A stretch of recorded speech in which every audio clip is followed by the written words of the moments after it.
Olá, olá, turma! Como tá a cabecinha de vocês por aí? Eu espero que vocês estejam muito bem. Eu sou o Sad Nerd e esse é mais um Argumentativamente Confusa, o seu podcast de reflexões, pensamentos aleatórios e coisas que eu penso durante a noite que eu provavelmente deveria deixar na minha cabeça, mas eu resolvi gravar um podcast. Desde já, eu já gostaria de pedir para que vocês seguissem o @argonauta podcast no Instagram, no YouTube e aqui no Spotify. Avaliem o podcast, compartilhem com seus amigos, seus inimigos, as pessoas ao seu redor, para que o podcast chegue cada vez mais longe. E o episódio de hoje, gente, foi um surto recente que eu tive e eu fiquei pensando bastante sobre isso. E, né, uma reflexão foi levando a outra. E aí eu escrevi um roteirinho para esse podcast e vai ser isso mesmo, é isso. Vai ser uma coisa meio pensamentos livres. A gente vai falar hoje sobre como lidar com pessoas diferentes de você. E o que me fez, né, pensar nisso foi sobre como eu demorei para lidar comigo. Porque a gente fica pensando por muito tempo que nós somos pessoas unas, né? Então, pessoas que são uma coisa só e é isso. Só que conforme você vai amadurecendo, e se você inclusive parar pra pensar, você não é uma coisa só, né? Você é uma amálgama de muitas coisas. Você, né, só de papéis sociais básicos aqui, eu sou filho, eu sou irmão, eu sou neto, eu sou sobrinho, eu sou namorado, eu sou afilhado, eu sou um trabalhador, eu sou um estudante. E eu sou muito mais do que só a soma dessas coisas, né? Desses papéis. E eu parei pra pensar essa semana de como foi difícil pra mim aceitar que eu sou o conjunto dessas coisas e que eu sou mais do que essas coisas. Eu sempre me senti, desde pequeno, um pouco excluído, não necessariamente incompreendido, o gênio incompreendido, mas eu só não me sentia muito incluído nas coisas, sabe? Aquele sentimento de você ser um terceiro numa dupla, sabe?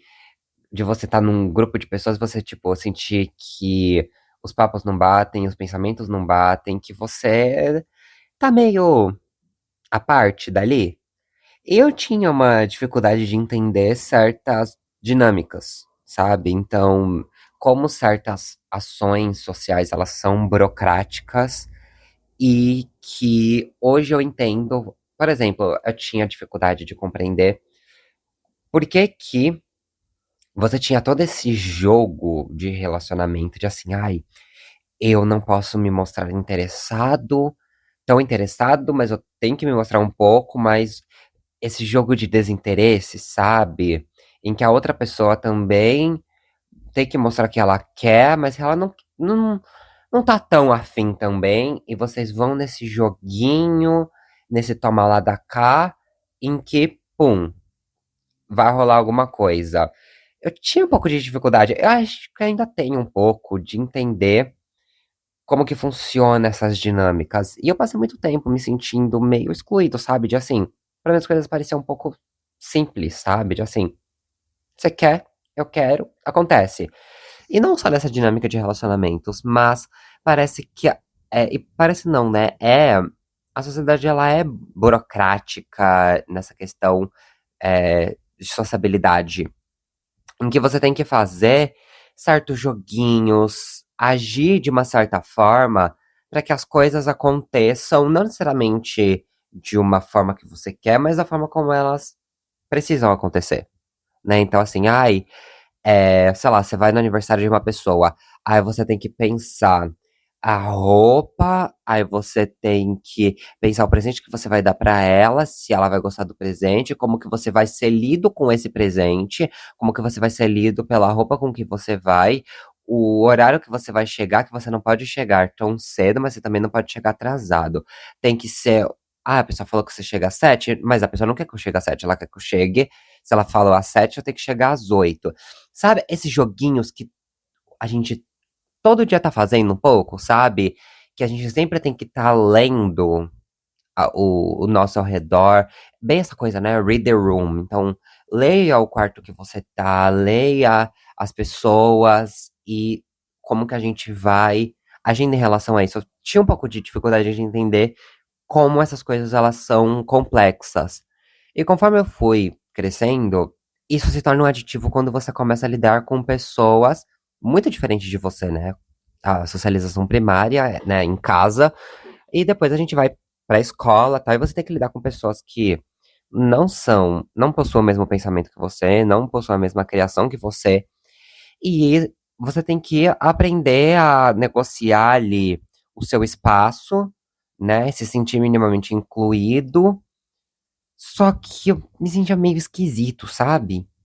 Tipo, foi esse pensamento que eu fiquei, tipo, nossa, essa semana eu senti um pouco desse, em um momento específico de meio, eu não deveria estar aqui, mas, tipo, eu tô aqui, então se eu tô aqui, será que eu não fiz alguma coisa pra estar aqui? Sabe? É esquisita essa sensação, porque é tipo, eu sou meio que um intruso e dependendo do que eu falar agora, todo mundo ao meu redor vai perceber que eu sou o intruso aqui, eu vou ser expulso. É um sentimento muito específico, mas isso me levou a uma reflexão de que não necessariamente eu que me sinto esquisito, todo mundo se sente esquisito, né? A gente tá constantemente atuando nas coisas, a gente tá só meio que assim, ai, um beijo, tô fingindo que meio que eu sou uma versão mais legal de mim mesmo, e que às vezes você, sei lá, tá bravo, mas você tem que fingir que você tá um pouquinho mais bravo do que você tá, porque as pessoas têm que perceber que você tá bravo. Ou tipo, você tá triste. Só que você não tá tão triste assim, só que aí você quer um pouco de atenção. E você finge que você tá um pouquinho mais triste do que você tá. Ou você tá muito triste, só que aí você finge que você não tá tão triste, que você não quer que as pessoas percebam que você tá triste. É esquisito, né, esse jogo social que a gente vai fazendo e como a gente vai lidando. Ah, Sede, mas como isso se relaciona com lidar com outras pessoas diferentes de você?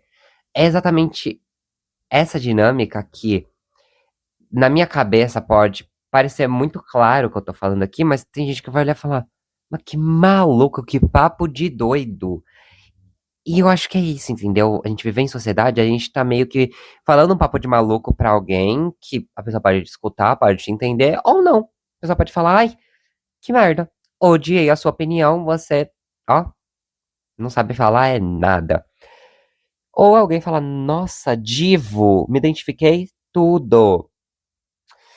E eu, né, conforme eu fui evoluindo, ó, eu fui crescendo, amadurecendo, eu fui percebendo que, sim, em certos espaços eu me senti excluído por motivos bem específicos.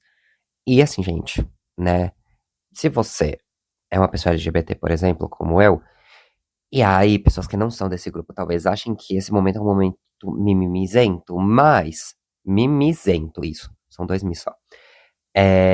Parece um pouco, ai, nossa, que blá blá blá, mas é real. A gente cresce, ao menos eu vou falar por mim, né? Eu cresci de uma forma de que eu sempre me sentia meio à parte das coisas, e todo mundo meio que sabia o que fazer ali. E eu não sabia muito bem, tipo, eu quero agir dessa forma, mas quando eu agia, eu era meio punido, não punido de me baterem e tal, mas um olhar, a minha ação gerava um desconforto, e é comum, né, conforme você é criança e você vai percebendo isso, você vai se moldando ali, e quando você é mais velho, você percebe que assim, tem coisas que assim, eu queria agir de tal forma, eu queria usar tal coisa. Só que se eu usar, as pessoas vão ficar me olhando esquisito. E eu e foi um sentimento que aí foi o que me desencadeou mais coisas essa semana, que assim, eu gosto de me vestir, né, gente, eu não sou super alternativo, mas eu gosto de usar roupas, assim, uma camiseta mais estampada, eu gosto de mexer com cores, eu gosto de, né, usar acessórios, e tal. Eu sou bem padrão, só que assim né, umas coisinhas tipo, ai, uma camisa mais colorida, tal, e já é o suficiente pra algumas pessoas, tipo, eu ver que algumas pessoas me olham meio torto. Eu não sou assim o diferentão, mas eu tenho meu estilo ali, que algumas pessoas podem olhar e falar, nossa, é um estilo super padrão, eu concordo. Mas pra quem, né, veste calça jeans, camisa preta e tênis de corrida todo dia, é um estilo minimamente diferente. E eu percebo que, assim, por exemplo, em transporte público as pessoas me olham, tipo, dependendo de como eu ajo, do jeito que eu falo, tem um olhar. E a gente sabe que tipo de olhar que é. E eu sei que não é uma experiência exclusiva minha. É uma experiência, de certa forma, um pouco compartilhada com outras pessoas que são de grupos subrepresentados. Então, pessoas negras, né? Eu já li muito e já ouvi muitas pessoas falarem de ter essa sensação. Então, a roupa que você usa, às vezes as pessoas, por não fazer parte do estilo delas, elas te olham meio esquisito, ainda mais pessoas negras que, por exemplo, usam cabelo afro ou trança, dread, as pessoas olham esquisito por não compreender. E tem, obviamente, o preconceito de, tipo, nossa, cabelo sujo, tal, como obviamente a gente, infelizmente, sabe que acontece. E isso vai gerando essa exclusão meio silenciosa que obviamente faz parte desse aparato de exclusão, né, de você criar esse desconforto. E é interessante como isso vai operando, porque assim, você é meio deixado de lado sem um motivo que é claro, até que você entende o porquê que é, né? Tipo, em alguns espaços, quando criança, eu me sentia meio esquisito, e quando eu cresci, eu falei: Ah, por isso que eu me senti esquisito. Porque né, os meninos naquele espaço eram, ao menos eu acho, né, majoritariamente héteros. Então eu ficava tipo, ah, por isso que eu tô me sentia esquisito naquele espaço. Ou em alguns lugares, quando eu tô, eu fico tipo, nossa, por que eu tô me sentindo estranho aqui? E aí eu percebo, tipo, ah, não é o grupinho que normalmente eu tô, né? Eles não estão falando coisas que normalmente eu concordo, ou que eu acesse. Então é esquisito e é interessante como esses desconfortos vão acontecendo, conforme eu fui crescendo, eu percebi que esses traços tinham pessoas que acolhiam eles e eu fui, de certa forma, vai, me achando na multidão, entre muitas aspas. E é interessante, aí já vamos aqui, ó. A gente não pode passar quanto tempo eu passei sem citar uma fonte. Ah, gente, não foi muito tempo sem. Aqui, ó, deu 12 minutos de bruto. Eu não passei muito tempo sem citar fonte, vai. Vamos citar Freud já. O Freud, ele apresenta pra gente o complexo de Édipo, que assim, tem lá suas críticas, mas vamos interpretar ele da forma como ele é lido hoje, ok? Você tem a figura é, materna e a figura paterna. Figura materna e paterna não necessariamente são, respectivamente, mãe e pai, ok? São figuras. É uma figura materna, normalmente, é uma figura de acolhimento e aconchego. Então é aquela figura que aí você pode colocar na sua relação pessoal, né? A sua mãe mesmo, ou uma irmã, um tio, uma avó, um avô, qualquer pessoa que te acolheu quando você era pequeno. E a figura paterna, que é essa figura que ela é castradora, né? O castrar é um termo psicanalítico de a pessoa que vai.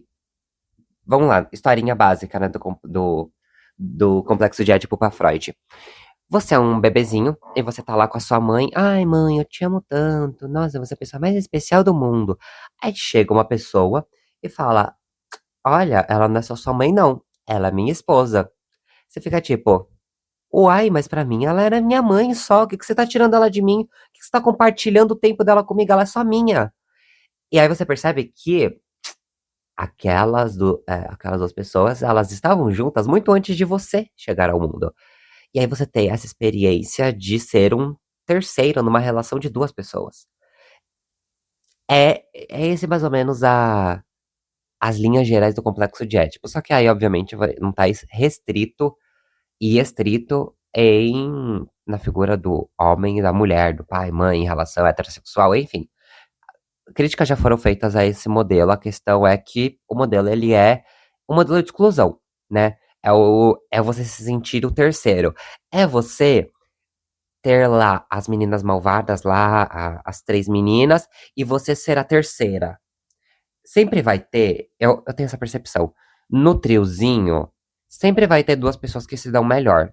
E sempre vai ter, normalmente, a pessoa, ou em alguns temas, ou em alguns dias, alguns momentos, que vai ter uma pessoa que vai estar meio excluída.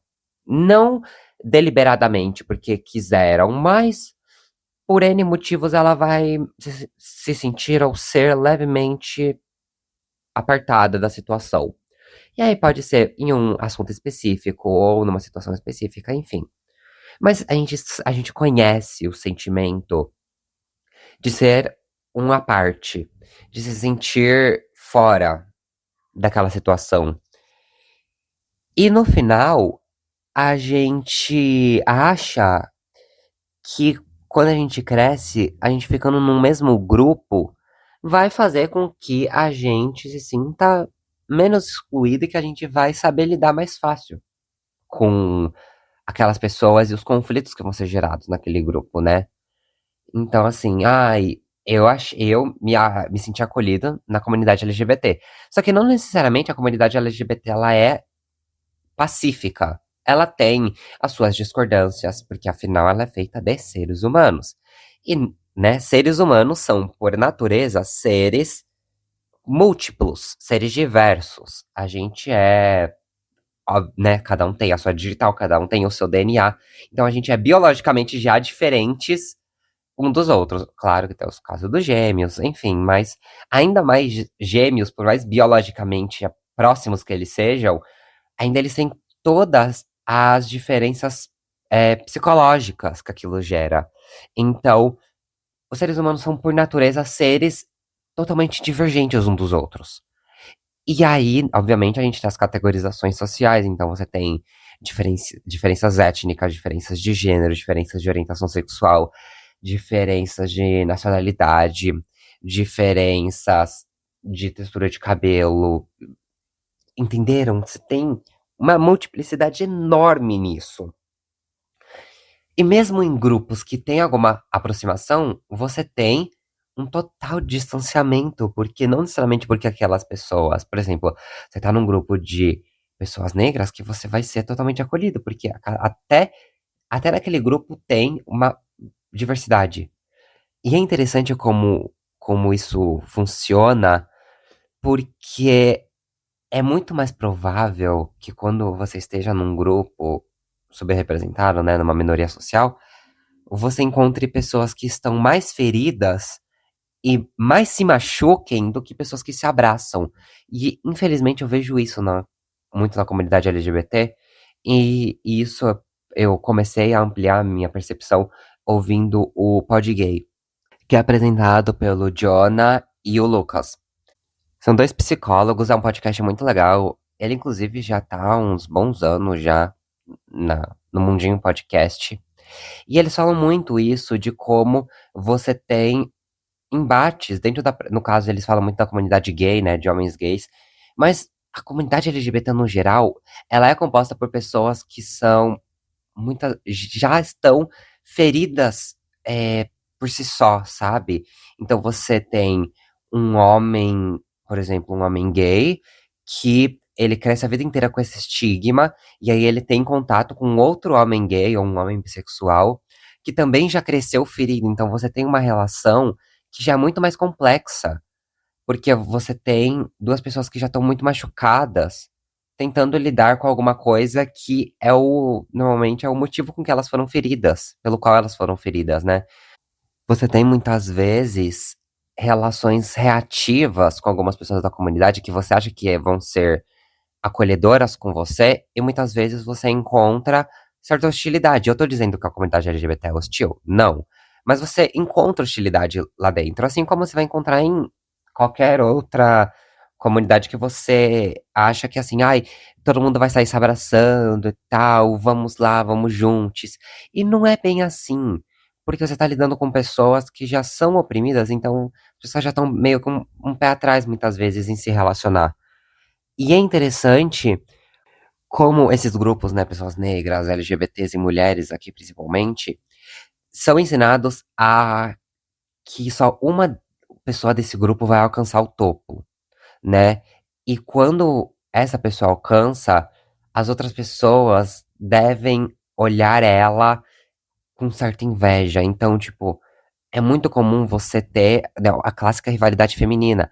Ao invés de duas mulheres se apoiarem, como uma às vezes pode estar numa hierarquia maior que a outra, elas podem se dar muito mal, né? Então, por exemplo, a minha mãe, ela vive falando: "Ai, eu não gostava de trabalhar com mulher, sempre preferi gostar de trabalhar com homem", porque é o reflexo disso.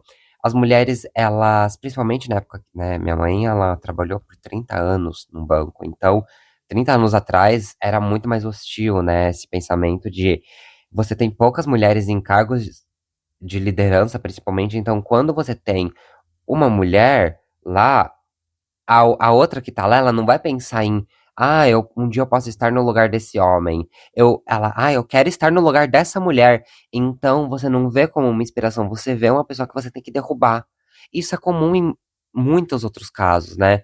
Então, a gente é ensinado, não que a gente todos nós podemos alcançar um topo, mas é que tem alguém no topo e que se ela tá no topo, eu poderia estar no topo, então eu quero estar no lugar dela. Só que pra eu estar lá, eu tenho que derrubar ela. Eu não vou derrubar o cara que sempre esteve lá, eu vou derrubar o novo, que acabou de chegar.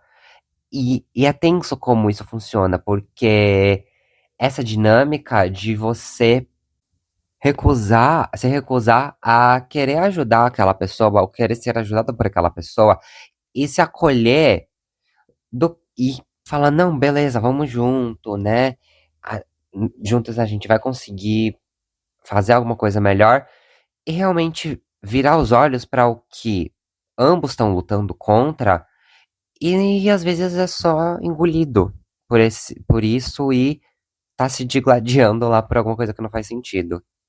Esse semestre na faculdade eu resolvi pegar basicamente todas as minhas matérias de antropologia e alguma coisa. Então eu tô vendo basicamente ciclicamente os mesmos autores, em perspectivas diferentes, obviamente, mas eles se repetem. E isso eu estava com esse pensamento e foi bem uma aula que eu tive que citou algo semelhante, e aí me veio esse insight, né? Que, como eu já disse aqui em alguns episódios, a antropologia, ela, no início, via outros povos como inferiores.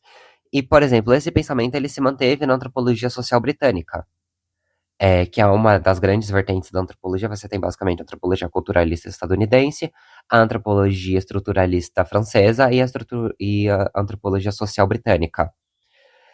Então, na antropologia britânica, por muito tempo, você teve essa visão evolucionista de que eu era melhor, tipo, os homens, né, brancos europeus eram melhores do que os povos que eles chamavam primitivos. E eles enviavam pessoas, né, no caso os antropólogos, para saber como dominar e provar essa inferioridade deles. Então, colocar que era uma inferioridade não só biológica, mas social, natural, de assim, a gente é melhor que eles e tem motivos de porque a gente é melhor do que eles. Só que, por exemplo, o estruturalismo francês e o culturalismo estadunidense, eles descobriram, e não só descobriram, mas mostraram que a gente tem uma universalidade no pensamento humano. Então, assim, eu e a pessoa lá da cultura Yorubá e também a pessoa lá da Indonésia, a gente parte de um mesmo princípio humano, a gente tem a mesma capacidade lógica de, né, a nossa cabeça é igual. Ninguém é melhor do que ninguém. E hoje parece um pouco óbvio isso, mas, né, alguns anos atrás isso não era. Chegaram à conclusão de que você tem formas diferentes de produzir conhecimento, arte e ciência. E não é porque a gente não entende completamente o mundo o mundo daquela pessoa, que o mundo dela é menos válido, sabe? E isso parece, de novo, óbvio, mas quando a gente coloca na prática, isso não é óbvio. As pessoas elas têm uma dificuldade enorme de pensar, por exemplo, outras religiões, para além de crença. Religiões não são crenças, você não crê em algo. Aquilo é algo para você. Quando, por exemplo, aí eu, né, perdão se eu acabar utilizando um termo errado, mas eu vou explicar nos termos que eu acho que vão ser mais palpáveis, né? Mas quando, por exemplo, ah, a gente fala que Yansan é a orixá do vento, então o vento simboliza Yansan. Não, não simboliza nada. O vento é Yansan, né? Então não é como se o mar simbolizasse Iemanjá. O mar é Iemanjá. Só que a gente tem essa dificuldade de entender. A gente consegue, por exemplo, como a gente foi colonizado, a gente consegue perceber, e nessa lógica a gente tem um pouco de, a cruz simboliza Cristo. A cruz é Cristo. O corpo de Cristo, por exemplo, é a hóstia, né, para os cristãos. E isso é uma lógica que é difícil pra gente, né, quando você tá em outra crença. Eu, por exemplo, não tenho nenhuma. Aí, ó, eu utilizando o termo crença. Quando você não tem uma religião, né, como é o meu caso, isso se torna ainda mais interessante de você pensar. Porque na minha cabeça é um pouco. Foi um pouco estranho, né? Ai, como que pra tal pessoa isso. Ela acredita nisso? Não é que ela acredita nisso. No mundo em que ela está, isso é isso. As coisas funcionam assim. É essa a lógica. Só que quando a gente vai para uma lógica além da religião, isso tá incutido em tudo.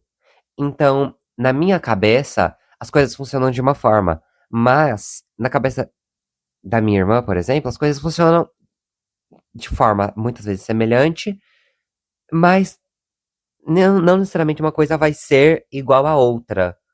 Porque as cabeças funcionam de lógicas diferentes, porque a gente, por mais próximo que seja, você tem experiências diferentes, você tem vivências diferentes. E isso se constitui numa lógica totalmente diferente. E quando eu cito a antropologia, é isso.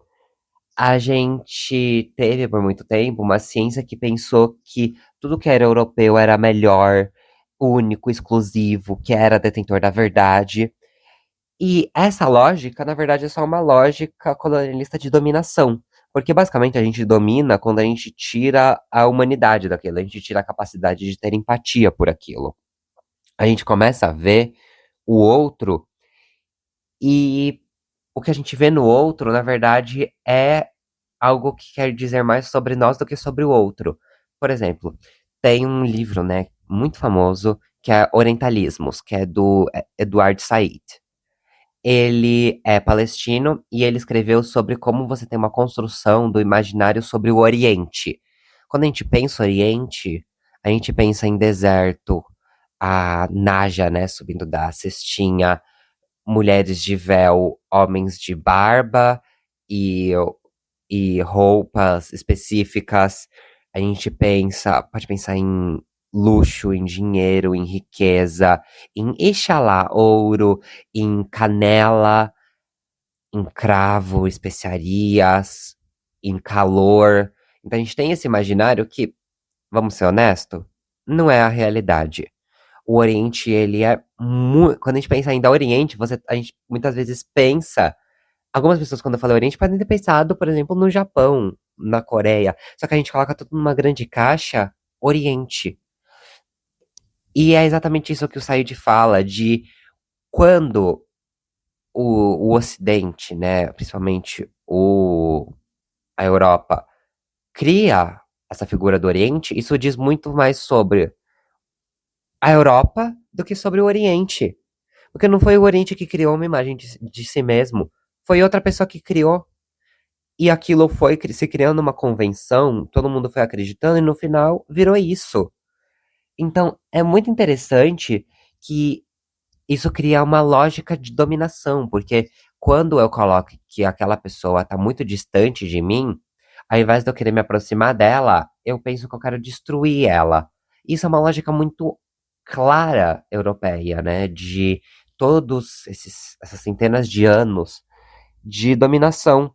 E no dia a dia, a gente tá comumente querendo ignorar as diferenças, e esse discursinho é muito óbvio de as pessoas, ai, eu não vejo cor, eu não vejo classe, eu não vejo gênero, pra mim é todo mundo igual. Você vê. A questão é que você tá ignorando isso. Você ignorar raça não faz com que você não veja a raça de alguém. E, né, no caso, ai, não vejo pessoas negras como pessoas negras, eu vejo como raça humana. Sim, só que como você foi criado numa sociedade racista, quando você olha uma pessoa negra, tudo que você tem na sua cabeça é imputado naquela pessoa. Então, não é que você não perceba isso. É que você percebe, só que você tá preferindo ignorar isso. E quando a gente começa a tirar o véu, né? Você começa a tirar um pouco esse óculos, vai abrindo a cortina para isso. É como se você estivesse atrás de um monte de pano que te impede de ver a outra pessoa. E quando você vai tirando esses panos, você percebe que, cara, a gente tem uma humanidade comum e que essas diferenças que separam a gente são muitas vezes bem discrepantes, né? Então, assim, a forma como o meu pensamento é estruturado, ele é bem diferente de como uma pessoa, por exemplo, do Líbano estrutura o pensamento dela. Isso não me torna menos humano ou ela menos humana. A gente tem a mesma base de, de capacidade de raciocínio. Mas a gente constrói o nosso pensamento a partir de outra lógica, por exemplo. É interessante isso, por exemplo, quando a gente pensa em idiomas. A forma como o português é estruturado define completamente a forma como você vai pensar. Por isso que uma das grandes dificuldades de um idioma, ainda mais quando a gente está falando de, né, outras árvores, então quando você tenta aprender inglês, um alemão, um russo, um japonês, é como é a estrutura daquele idioma. Não necessariamente você saber como falar how are you, mas você entender que, por exemplo, no alemão, o verbo principal muitas vezes não tá, na maioria das vezes, ele tá no final. Então você só vai entender a ação no final da frase. Só que pra gente que fala um idioma né, que tem uma variação do latim, não faz sentido. Assim como pra eles não faz sentido a forma como a gente vai falar. É isso que eu tô falando, da forma como o pensamento tá estruturado. Porque a forma como, por exemplo, eu estou expondo meus pensamentos aqui, diz muito sobre a cultura com que eu fui criado. Eu fui criado no Brasil, que falam português. Eu fui criado em São Paulo, na capital, que possui uma certa forma de falar, um certo uso de palavras. Então, tudo isso define a forma como a minha cabeça vai pensar. Isso sem contar a classe que eu nasci, a, a minha orientação sexual, a minha cor de pele, e muitas outras coisas que definem a forma como eu vou ver o mundo, e a forma como eu vou me expressar no mundo, e a forma como eu vou concatenar todas essas coisas na minha cabeça. E é interessante que a gente tem vivências únicas, mas que, de certa forma, são compartilhadas. Mas cada pessoa vai ser transpassada por essa experiência compartilhada de uma forma. Por exemplo, tem pessoas que sofrem com, por exemplo, homofobia todo dia e abaixa a cabeça e fala, não, eu tô errado mesmo. E tem pessoas como eu que são transpassadas por isso e falam, mas que merda, eu quero acabar com isso. Então, percebe? Aqui eu tô colocando uma visão ainda binária, de assim, ou você abaixa a cabeça ou você luta contra isso, mas as coisas são ainda mais complexas do que isso. Isso que eu tô falando de uma pressão comum em duas pessoas que podem ter a mesma orientação sexual, mas que outros fatores, aquilo é transpassado de formas diferentes. Mas beleza, e aí? Como a gente lida com essas divergências, essas dores, essas vivências? A resposta é que não tem resposta fechada, gente. A gente vive uma sociedade que nos deu e nos dá maior chance de sobrevivência por viver juntos em sociedade, mas também viver em sociedade é um desafio à parte. A gente só chegou como humanidade aonde a gente tá porque a gente viveu em grupo. Mas viver em grupo é um desafio muito grande. Em um mundo que a gente tem vivências múltiplas, saber escutar, às vezes, é muito mais importante do que saber falar. E aquela, né, quando o burro fala, um burro fala, o outro abaixa a orelha. Não é só você ser passivo na escuta, mas você ser ativo na escuta, de você saber ouvir atentamente o que a pessoa está falando e perceber as nuances que aquilo tem. Então, por exemplo, quando a gente pensa na internet, você tem uma abertura para cada vez mais vozes. Mas que vozes que a gente está ouvindo? E por que que a gente está ouvindo essas vozes? Né? A gente tem ainda assim uma era de superconectividade e que teve sim uma expansão de vozes que não eram tão ouvidas, mas que ainda assim a gente está ouvindo muitas vezes as mesmas coisas, né? Por exemplo, hoje a gente tem, por exemplo, vou pesar um pouco o clima, um boom de misoginia. Se a gente for parar pra pensar, nossa, mas faz tantos anos que isso aí, né? O patriarcado tá de pé, por que que ele continua de pé? Entenderam? Tipo, tanta coisa mudou, mas parece que nem tudo mudou. Muita coisa continua igual, só se dá uma revitalizada, dá uma pinturinha diferente. E quando a gente vive em sociedade é isso, muitas coisas continuam iguais e muitas coisas vão mudar muito rápido. E nem tudo que necessariamente que vai mudar muito rápido, elas vão ir para outro lugar. Às vezes elas só estão remexendo e indo para o mesmo lugar. É como se você trocasse de cadeira, mas as cadeiras são iguais. Então você não tá, por mais que você esteja trocando de lugar, você não tá trocando muita coisa. Não é como se você estivesse deixando de sentar no banquinho pra sentar num sofá. Você tá trocando um banquinho por um banquinho. Isso vai fazer sentido? Sei lá, mas eu também, né, nessa mesma lógica, fiquei pensando o quanto a gente ainda tá reforçando muitas opiniões e a gente, infelizmente, principalmente com a internet e os algoritmos, a gente se distancia do que a gente acha diferente do que a gente discorda. A gente está tendo cada vez mais uma tolerância menor a ouvir o que é diferente. Então não é, um discurso de ódio. O discurso de ódio tem que ser tratado de uma forma à parte. Mas uma pessoa falar, por exemplo, que ela gosta de maçã, não significa que ela odeia banana. Só que ela gosta de maçã. E muitas vezes ela fala, eu gosto muito de maçã. Às vezes ela fala, eu gosto de maçã e eu gosto de banana. Às vezes ela fala, eu não.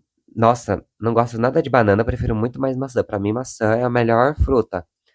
Mas isso não significa que ela tá falando. Eu quero que todas as pessoas que gostem de banana morram no fogo do inferno. Não, ela só tá falando. Olha, eu não gosto de banana. Mas assim, não tô querendo que quem gosta de banana morra, não. Só pra mim não faz sentido. Só que é isso. A gente tá tendo cada vez uma tolerância menor e uma tolerância a uma opinião que, gente, uma opinião que não agride a existência, sabe? Uma coisa é você condenar modos de vida e outra é você querer que algo né, e desejar que aquela coisa acabe. Outra é você não concordar com uma visão.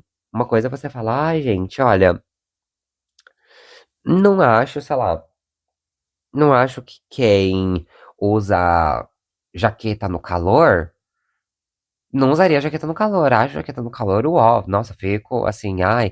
E tem gente que vai falar, nossa, eu adoro usar jaqueta no calor. Acho que assim, ai, mesmo que você passe um calorzinho, você fica estiloso, sabe?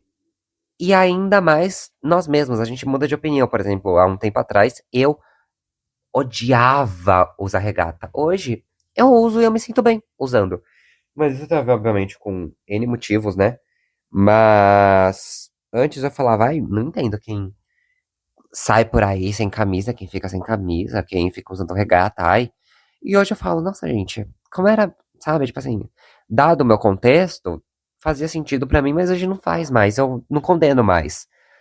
E não é condenar de, ai, nossa, acho totalmente inútil, mas assim, só na minha cabeça não fazia sentido. E hoje faz. Então, olha só, tipo, o mundo, ele roda tanto que eu mudei de opinião e, né, a diversidade, ela é uma maluquice mesmo, né? Porque não necessariamente você vai mudar 100%, mas você vai mudar alguns aspectos. As pessoas ao redor de você vão mudar também.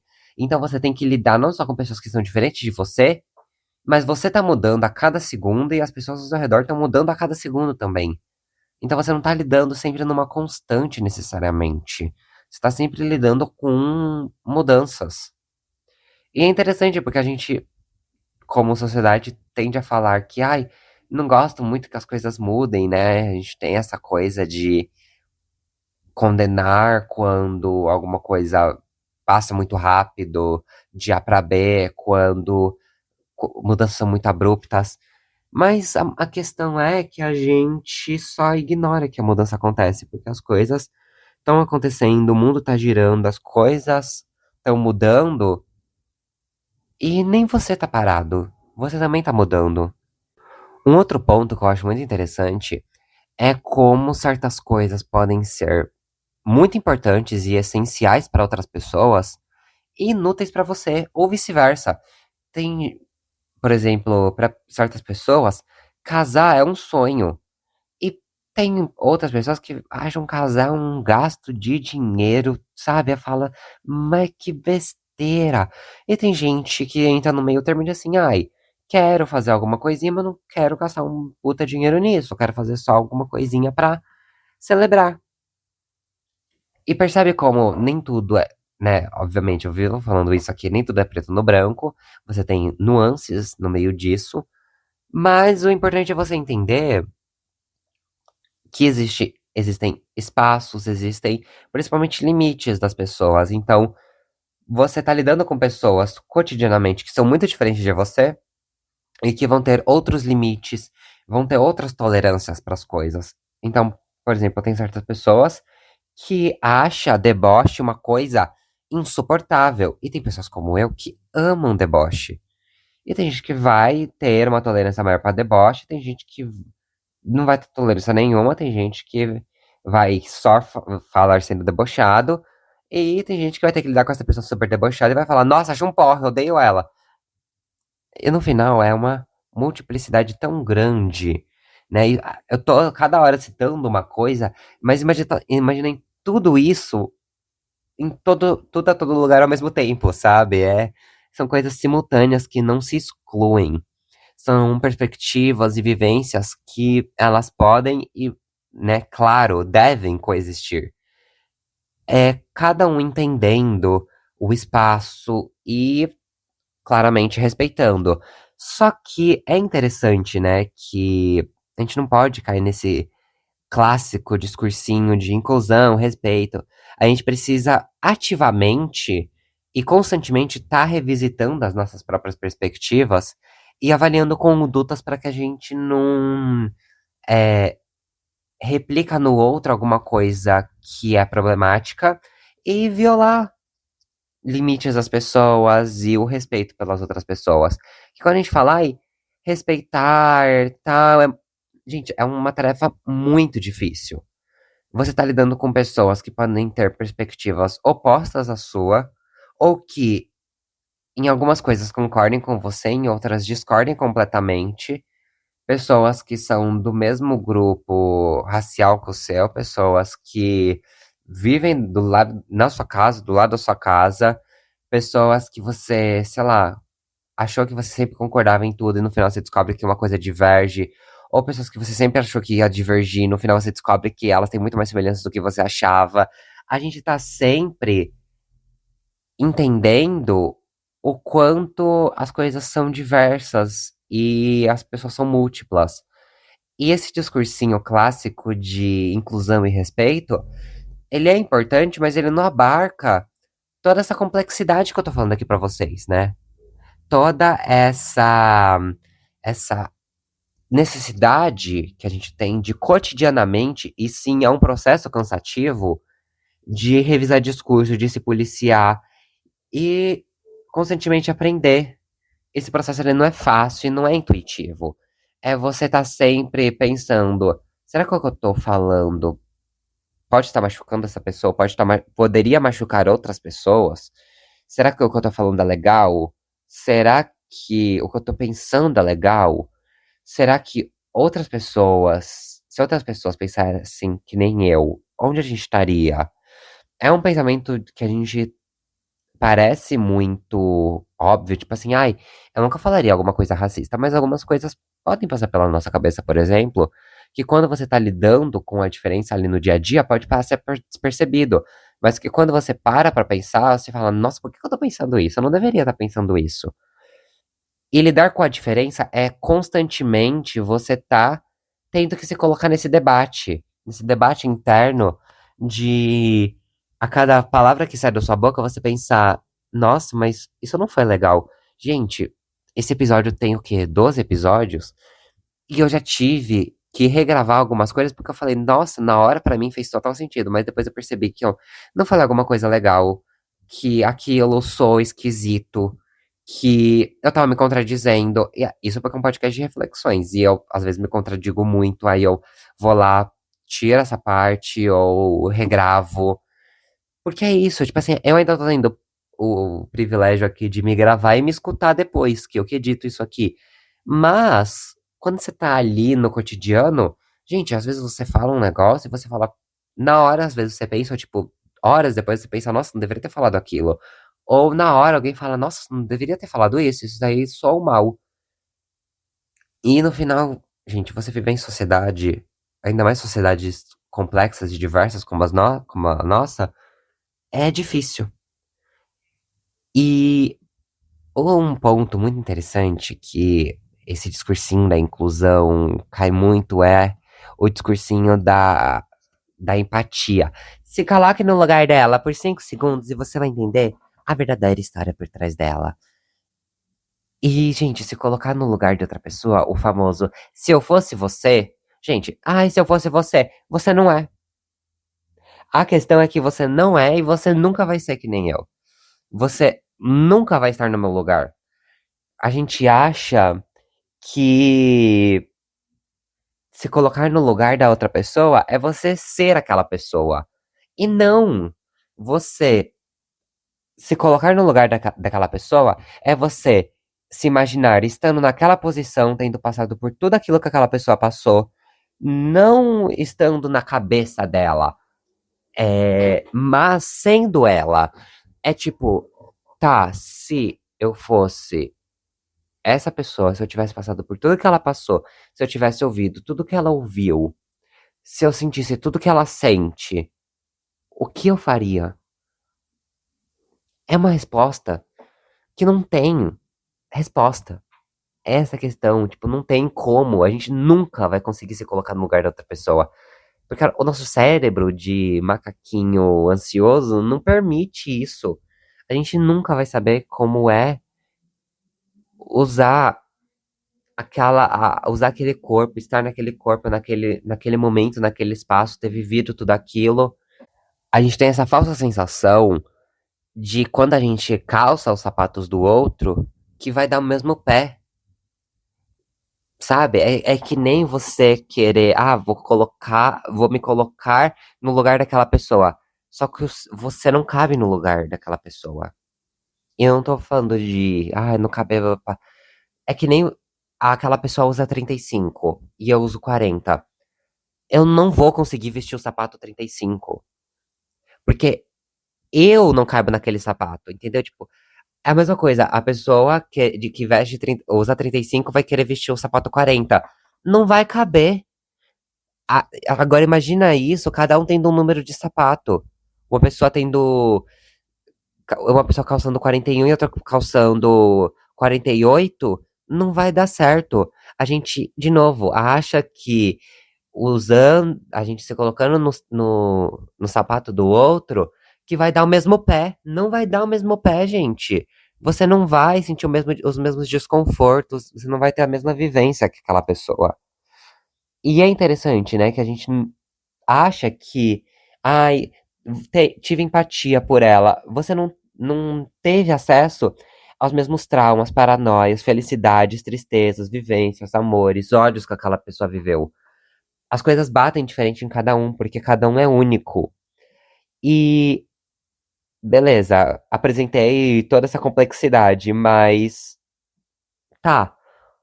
a gente nunca vai conseguir ser aquela pessoa, a gente vai conseguir se aproximar muitas vezes, a gente vai conseguir ter trocas com aquelas pessoas, com todas as pessoas, assim como eu posso estar falando aqui coisas com vocês em certos momentos serem concordado, em certos momentos serem discordado. O pensamento humano, ele é lindo porque é isso, né? Eu posso estar falando aqui o que na minha cabeça faz total sentido, e para muitas pessoas falar, nossa, isso aí é maluquice total. E no final é a gente focar nas semelhanças e no que une a gente, nos laços, nos interesses comuns, nessa vivência humana comum que a gente compartilha. Porque você pode não saber o quanto aquilo dói naquela pessoa, mas você sabe o que é doer. Você pode não saber o quanto aquela pessoa ama a outra, mas você sabe o que é amor. Ao menos você pode ter uma noção. Você pode não tá vivenciando um luto de uma pessoa, mas você sabe o que é ficar triste. Você pode nunca ter vivenciado um luto, mas você sabe, tem uma mínima noção de como tá triste. Você pode não ter acesso à gradação daquilo, você pode não ter acesso ao tamanho que aquilo é para aquela pessoa e como aquilo bate nela, mas você tem muitas vezes uma noção daquilo. A gente tá limitado por um corpo, né? Que por mais de diferentes variações que pode aparecer na natureza, a gente tem muitas semelhanças. Então, né, a gente chora igual, a gente sente gosto de formas parecidas, a gente respira. Todo mundo sabe o que é não não conseguir respirar, né? Você sentir falta de ar. A gente tem essa sensação comum. Então, a gente focar nesses detalhes, nessas coisas que transpassam uma experiências individuais, faz com que a gente consiga se conectar. E eu, particularmente, eu acho que o humor, ele é um princípio de união, sabe? Obviamente, piadas respeitosas e íntimas, elas vão aproximar a gente. Eu acho que as piadas, elas dão insumos, elas dão recursos pra gente repensar as formas de se estar no mundo. É muito além, e essa é a minha crítica constante ao humor. Pra mim, um bom humor, ele não é bater em quem já tá caído. É você tirar do pódio quem sempre esteve lá e mostrar a fragilidade que humaniza as pessoas. Então é muito fácil você fazer humor fazendo piada de mulher. Ai, nossa, a loira. Nossa, a mulher maluca. É muito fácil você fazer piada com mulher. Agora, é um pouco mais legal você fazer piada tirando sarro de homem, né? Porque você tá tirando de um pedestal e você tá humanizando aquela pessoa, você tá apontando naquela pessoa as dores que você consegue identificar em você e você coloca nela. Não que aquela pessoa ela tem todos aqueles erros, mas assim, você humaniza, né? Tipo, pessoas héteros adoram fazer piada com pessoas LGBTs. Adoram. Mas quando pessoas LGBTs fazem piadas com pessoas héteros, muitas vezes elas se sentem incomodadas porque é isso, elas percebem o quanto a gente é próximo e quanto elas estão passíveis de erros e passíveis de serem tiradas sarro. Só que é isso, muitas vezes a gente não quer que tirem sarro da gente, porque a gente quer, nesse pensamento que a gente tem, de sempre sair como certo, de sempre querer sair como superior e não querer ser igualado a outra pessoa. E você ser mostrado suas vulnerabilidades, como eu já falei muitas vezes aqui, não é você se colocar numa questão de subserviência. É você ser colocado numa condição humana. Humanidade não é você dar poder para alguém, mas você tirar e redistribuir ele. De você não ver alguém como superior, mas você vê todo mundo como, ok, a gente tem nossas divergências, e tá todo mundo mais ou menos no mesmo barco aqui. Tá todo mundo aqui compartilhando experiências e tá todo mundo aqui, sabe? É a primeira vez que todo mundo vivencia a vida desse jeito? Acho que esse foi o episódio que eu mais birulei das ideias. Mas enfim, eu acho que foi boas reflexões. É isso, gente. Isso é tudo por hoje. Eu espero ter bagunçado um pouquinho a mente de vocês ou ajudado a organizar algumas ideias. Essa reflexão que eu tive durante a semana, eu vou trazer cada vez mais pra cá. Coisas que eu penso durante a semana, coisas que me provocam, eu vou trazer pra cá pra gente poder discutir, pra gente poder provocar. E por mais que não faça sentido muitas coisas que eu falei pra você, tenta pensar o que que levou ele a pensar nisso, a pensar isso. Acho que é um bom exercício depois desse episódio. Pega o que você discordou de mim, ou o que você concordou comigo também, e pensa o que que fez com que eu concordasse com ele. E o que fez com que eu discordasse dele. Quais são as minhas vivências, o que me colocou aqui, que fez com que eu tivesse, ou, por exemplo, muitas vezes eu posso ter chegado numa linha de raciocínio que você chegaria de uma forma diferente. O que faz com que você chegue nessa linha de raciocínio diferente? Vamos se fazer uma análise aí. Enfim, gente, um abraço e até a próxima semana. Esse foi Agora Tá Mente Confuso, seu podcast de reflexões. Se alguma ideia ficou reverberando, se algum verso te atravessou, então a viagem valeu a pena.